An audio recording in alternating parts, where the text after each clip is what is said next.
Plan Nacional de Desarrollo es la hoja de ruta del gobierno y tiene todo que ver con la implementación de la política pública a nivel nacional y local. Por eso es tan importante hacerle seguimiento, especialmente para advertir sobre los riesgos de corrupción. La corrupción es uno de los principales problemas del país, por eso es tan importante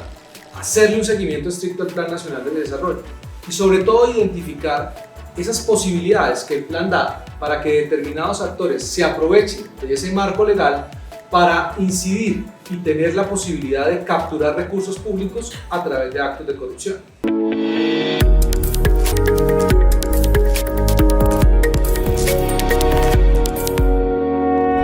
Uno de los principales riesgos que ya hemos advertido del Instituto de Ciencia Política tiene que ver con el artículo 61 del Plan Nacional de Desarrollo, que elimina la fase de control jurisdiccional automático en los procesos de extinción de dominio. Esto ha llevado a que el Ministerio de Agricultura proyecte un borrador de decreto a través del cual incluso expide nuevas causales para la extinción de dominio agrario, lo cual genera muchos riesgos para los campesinos y propietarios del sector rural, pues la ANT, la Agencia Nacional de Tierras, podría iniciar procesos de extinción de dominio sin que exista un control por parte de las autoridades judiciales para evitar que hayan abusos o desviaciones de poder, lo que genera enormes riesgos de corrupción, lo cual extralimita las facultades del gobierno nacional, sino que además haga todo el control para velar con que esas disposiciones que se están adoptando a través del Plan Nacional de Desarrollo puedan poner en riesgo el debido proceso y los derechos de propiedad privada en Colombia. Se necesita tener claridad en la forma en cómo se van a gastar estos fondos, cómo se van a ejecutar, y se necesitan implementar mecanismos lo suficientemente expeditos y transparentes para hacerle un seguimiento a las personas a cargo de estos fondos para evitar que sean objeto de actos de corrupción. Otro de los riesgos está relacionado con los mecanismos de contratación directa que se han dispuesto para la economía popular. Sin embargo, no está claro quiénes hacen parte de la economía popular. Los artículos 100 y 102 hablan de personas naturales o sin ánimo de lucro que integran la economía popular, pero esto genera enormes riesgos de corrupción.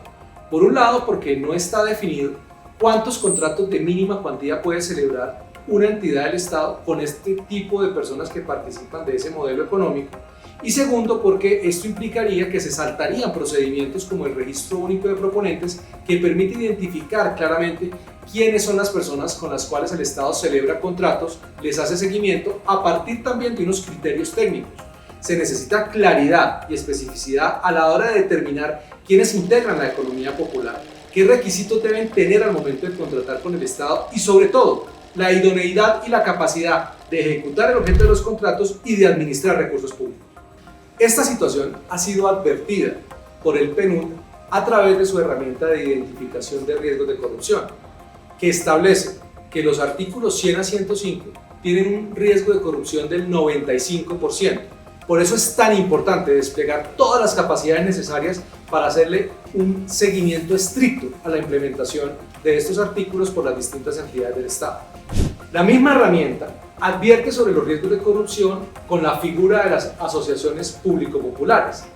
Dada la ambigüedad y la falta de claridad en el Plan Nacional de Desarrollo respecto a estas figuras, genera que la discrecionalidad y la interpretación al momento de reglamentarlas lleve a que se busquen mecanismos para saltarse las normas de contratación y de esta manera abrir la puerta a actos de corrupción. Un plan de desarrollo de esta naturaleza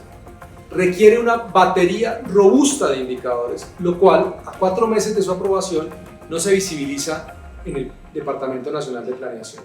Se necesitan no solamente indicadores cuantitativos, como se venía haciendo en gobiernos anteriores, sino también indicadores cualitativos, que permitan medir realmente la calidad en la provisión de bienes y servicios que se hace desde el Estado en ejecución del Plan Nacional de Desarrollo. Es clave tener indicadores de seguimiento, de gestión de resultados y de impacto. Es importante que esto supere la retórica del gobierno. Si bien cambiaron la metodología, no se puede aceptar que no existan indicadores claros con los cuales las entidades del Estado y la ciudadanía puedan hacer control permanente a la forma en que se gastan los recursos públicos y cómo se implementan las políticas públicas que surgen del Plan Nacional de Desarrollo. Estas y otras preocupaciones las hemos desarrollado en el documento que encuentran en la descripción de este video, con el cual esperamos contribuir al debate y a impulsar acciones y decisiones para que la ciudadanía y los organismos de control competentes hagan un estricto seguimiento de la implementación del Plan de Desarrollo, No podemos permitir que se generen condiciones e incentivos perversos para quienes están acostumbrados a capturar el Estado, sus rentas y a perjudicar a la ciudadanía, especialmente a los más pobres, lo sigan haciendo. Necesitamos tomar medidas efectivas para combatir la corrupción y estas empiezan por cerrar esas brechas que ha generado el Plan Nacional de Desarrollo y que distintos sectores hemos identificado incluso desde cuando se estaba discutiendo en el Congreso. Los invitamos a leer el documento de consideraciones y recomendaciones sobre los riesgos de corrupción en la implementación del Plan Nacional de Desarrollo que elaboramos en el marco del Observatorio Legislativo que conjuntamente gestionamos el Instituto de Ciencia Política y la Fundación Konrad Adenauer. Léanlo, compártanlo y sobre todo, hagan un seguimiento estricto a la implementación del plan porque está en manos de todos combatir la corrupción.